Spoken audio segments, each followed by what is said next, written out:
Bueno, vamos a cambiar completamente de tema. En el marco del Día del Niño y bajo la premisa Los niños que no celebran, la Fundación San Carlos de Maipo presentó 5 medidas para avanzar en la protección de la infancia vulnerada, enfocadas en superar la crisis por la que atraviesa el actual sistema del Sename. Para analizar este tema estamos con Marcelo Sánchez, director de la Fundación San Carlos de Maipo. Marcelo, un placer tenerte acá. ¿Qué tal? Muchas gracias, Nicolás. A ver, son 5 medidas, vamos enumerándolas y de todas maneras pensando también en el objetivo que es esta campaña o esta idea, que es tomar un tema muy de la contingencia, muy preocupante y que cada día nos sorprenda aún más en términos de lo que se ha dejado de hacer. Yo creo que lo que nos va a pasar a nosotros como sociedad este día que viene el Día del Niño, vamos a ver que nuestros hijos están celebrando, están pasándolo bien, estamos en familia, y nos tenemos que cuestionar y tenemos que darnos cuenta que hay miles de niños que hoy día están en una situación de riesgo y que lamentablemente no hemos avanzado con la decisión que se requiere para tomar en nuestras manos medidas que dependen de nuestra gestión, no dependen de un trámite legislativo, no dependen de los proyectos que están presentados en el Congreso, no, dependen de la capacidad que tiene el Ejecutivo y del trabajo que podemos hacer desde la sociedad civil para impulsar estas medidas. Me tengo un segundo ahí. ¿Tú crees que los proyectos de ley que envió el gobierno de Michelle Bachelet para reformular el Sename no son suficientes para subsanar la crisis que vive? No, en absoluto. O sea, hoy día nosotros tenemos una situación que es crítica, que tiene que hacerse cargo de los niños que hoy día están en residencia, que están en situación de riesgo físico, de riesgo emocional. No podemos seguir esperando, no es posible. Hoy día sabemos que ese riesgo existe, sabemos que los niños no están teniendo atención psicológica ni psiquiátrica, sabemos que no están recibiendo sus medicamentos adecuadamente, sabemos que es necesario que muchos de ellos sean revisados físicamente, que es un proceso que se ha iniciado, pero que no concluye necesariamente en que se les garantice cobertura de salud. Yo creo que eso es fundamental tenerlo claro. Entonces hay una doble responsabilidad por lo que se está dejando de hacer en este momento. Los proyectos de ley son un avance, por cierto, van a temas que son estructurales en términos de la relación que tiene el Estado con la infancia, por cierto, pero hoy día tenemos una situación que es crítica con los niños que están en residencia y hay medidas que se pueden impulsar, que dependen de una reasignación presupuestaria, que dependen de una acción de los ministerios, que tiene que ver con la intersectorialidad que siempre debió haber funcionado para que Sename no cayera en el estado en que está.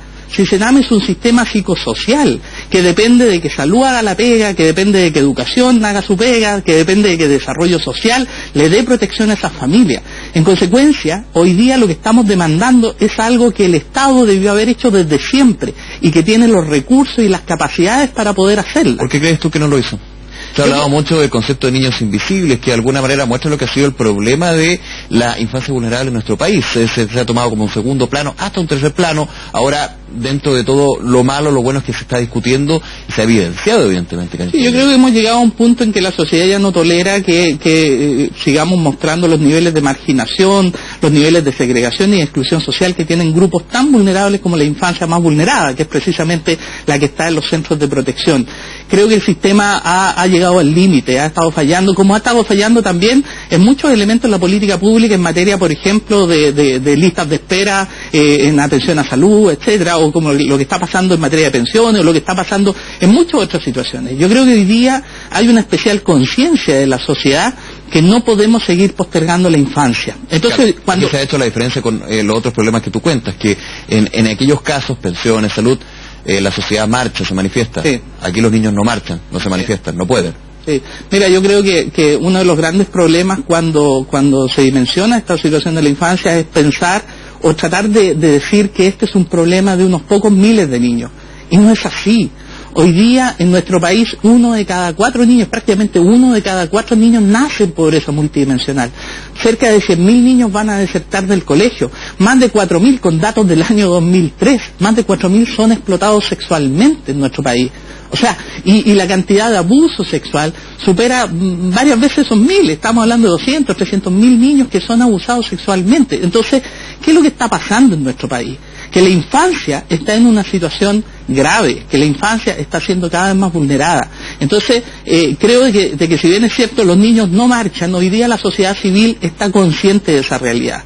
Pero, aparte de buenos diagnósticos, aparte de tener un elevado consenso entre los distintos actores que estamos sobre la mesa, hay que tomar la acción por nuestras manos. Hablemos de las acciones. Ustedes, de hecho, plantean también en el marco de esta idea del Día del Niño, también para aquellos que realmente necesitan llegar a celebrar un Día del Niño, Hay 5 medidas: prevención, análisis de medidas cautelares, programas de reunificación familiar, un abogado, un niño y salud garantizada. Son 5 ejes que ustedes plantean como bases, digamos. Nosotros nos estamos enfocando en el desde. O sea, evidentemente aquí hay temas que son estructurales, podemos hablar de la ley de subvenciones, podemos decir que ya las subvenciones no dan respuesta porque no tienen costo, tampoco tienen métricas, no tienen evaluación de resultados, que hay que ir hacia financiar proyectos, etcétera. Pero estamos concentrándonos en las 5 medidas que no requieren una modificación de ley especial. Un tema meramente administrativo, meramente no de minimizándolo, pero no, que no necesita un proyecto de ley. Requiere capacidad de gestión, requiere articulación con los otros ministerios.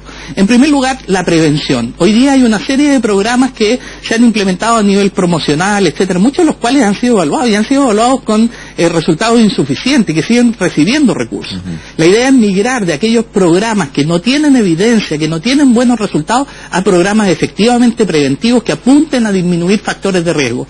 Nosotros hemos tenido hay experiencias como por ejemplo con la evidencia internacional del Triple P, que es un programa de parentalidad positiva. Hay otro que hemos estado trabajando con el tema con la Universidad de Washington en materia de comunidades que se cuidan, o con la Universidad de Miami en materia de familia unida. Son programas prometedores que tienen evidencia, que poniendo recursos ahí vamos generando también una mayor rentabilidad social para el Estado. Cada dólar que tú inviertes, por ejemplo, en comunidades que se cuidan, te retorna $5 en disminuir problemas como por ejemplo en materia de justicia juvenil, etcétera.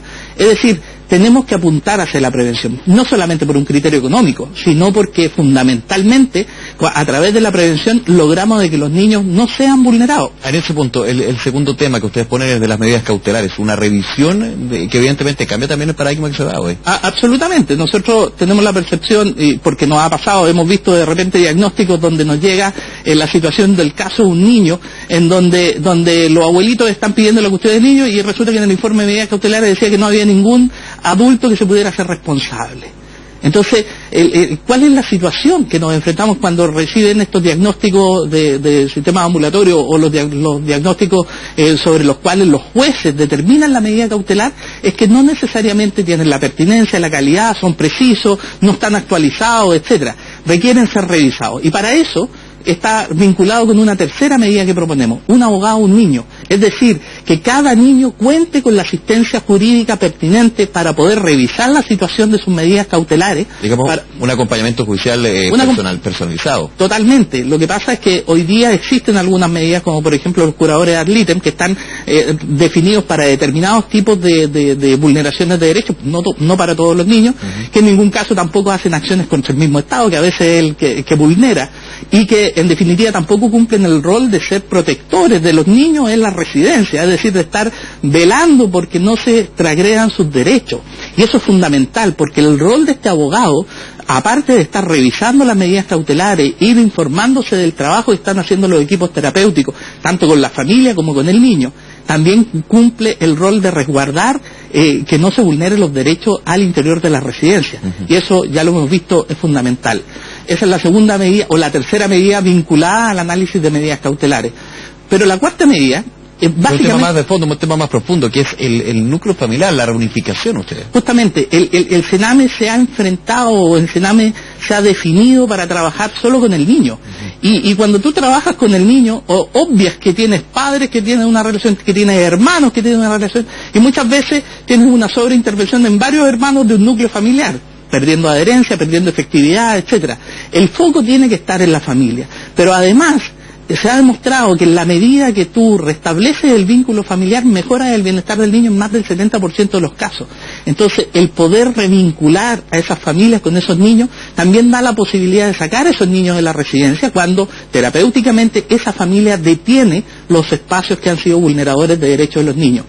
Hay experiencias exitosas. Nosotros hemos trabajado con la Corporación Casa del Cerro durante ya 4 años, levantando evidencia y demostrando que es posible hacer un proceso exitoso de reunificación familiar sin reingresos en el sistema, que es clave.